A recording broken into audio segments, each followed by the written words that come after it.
La gare d'Uccle-Münzberg en région bruxelloise, à quelques mètres de la Flandre. Depuis 2020, de vastes travaux sont en cours ici pour le RER. On passe de 2 à 4 voies. Au total, 3 lignes du RER sont terminées vers la Flandre. Pour les 2 lignes côté wallon, c'est en travaux, sauf sur une petite portion en territoire flamand, quelques kilomètres sur le territoire de Linkebeek et Rode-Saint-Genèse.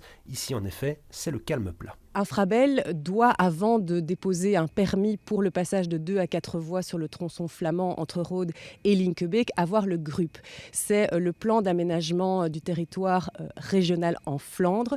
Et pour changer ce plan d'aménagement du territoire, une enquête publique est en cours. L'avis de la commune de Linkebeek est négatif, même si ce n'est qu'un avis non contraignant. Le collège remet notamment en question le passage de 2 à 4 voies, 2 pour les trains rapides, 2 pour les trains locaux plus lents. L'idée date d'il y a 20 ans. Aujourd'hui, plus de 20 ans plus tard, pour nous, c'est nécessaire d'avoir des études à jour qui tiennent compte des nouvelles technologies, entre autres de signalisation de train, des technologies qui sont en cours de développement et d'installation en Belgique, de voir si ces hypothèses-là ne changent pas la donne et si effectivement le dossier doit être maintenu sur 4 voies, mais pourrait être réalisé sur les 2 voies existantes, sur 3 voies.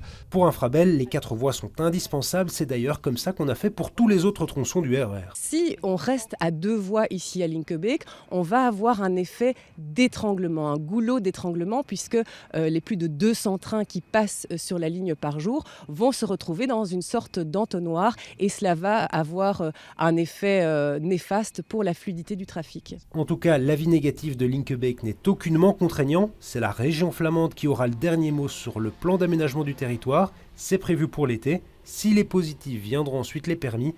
Et si tout va bien, ce tronçon sera inauguré en 2033 et le RER sera alors fini.